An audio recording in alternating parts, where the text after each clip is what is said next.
My name is Celine, and I am 34 years old. But to understand who I am today, you need to know where I came from. I grew up in a quiet, controlled home. My parents were strict. No playing outside, no hobbies, no friends. I spent most of my childhood indoors, watching other children laugh and run freely from behind a window. When one finally started school, I was terrified. I had never really talked to other children before. Slowly, I made a few friends, and for the first time, I felt a little less invisible. I loved drawing and dreamed of joining art classes, but my parents shut that down quickly. Focus on your studies, they said. Art is not important. So I buried that dream and moved on. When I went to college, I met Simon. He was tall, funny, and full of energy. He made me feel seen in a way nobody ever had. "You are so beautiful, Celine," he would say, and I believed every word. We talked for hours. He felt like home, but even then, there were signs I chose to ignore. When I talked about finishing my degree and building a career, Simon would wave it away. "Why do you need a degree? You can just marry me." I was 18 years old and deeply in love. I thought that was enough. I stopped going to college. I gave up my dreams. We got married when I was only 19. For a short while, things were good. We were happy, or at least I thought we were. We had a daughter named Judy, small and sweet, and my heart felt full. But within 2 years, everything began to shift.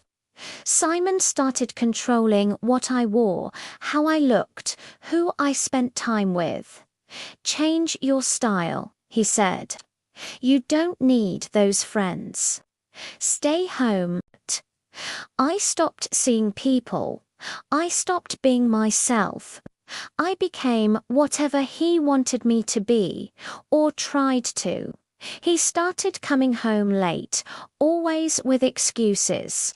I felt lonely even when he was in the same room. One night, he came home in a rage and shouted that I was not a good wife. I cried alone in the dark. Then, one day, he hit me. I stood there in shock, unable to move, unable to speak. I cried all night, and when morning came, I packed a bag and went to my parents. I told them what had happened and begged for help. Their answer broke something in me. "You are married, Salim. Go back to your husband." So I went back. I told myself things would get better.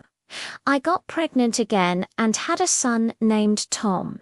He had my eyes and my smile, and I loved him more than words. But Simon didn't even come to the hospital when Tom was born. When I came home, he looked at me coldly and said, "Why are you back so soon?" Not long after, he told me openly that he had a girlfriend, but he didn't hide it. He looked me in the eyes and said, "She loves me more than you do." I felt like I had disappeared completely. I was invisible. I was nothing. I wanted to leave. Every part of me wanted to go. But I had no job, no money, and 2 small children depending on me. I felt completely trapped. Then Simon joined the army and left. "Just like that, you can manage," he said, as if our life together meant nothing.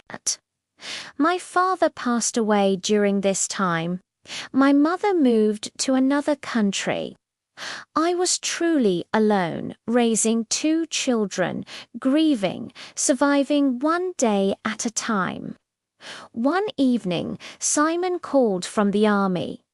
His voice was calm, too calm. He told me he had found someone new and that he was happier with her. My heart broke in a way I had never experienced before. Months later, he called again. "I made a mistake," he said. "Please take me back." And because I still loved him, or loved who I thought he could be, I said yes. We tried to rebuild, but Simon never really changed. The angry words kept coming. The control never stopped. Now, we have been married for 16 years, and some days I look in the mirror and barely recognize myself. I ask how I got here.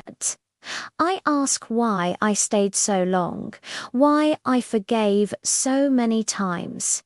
I don't always have an answer. But then I look at Judy and Tom, and I remember why I kept going. One afternoon, my neighbor Sarah knocked on my door.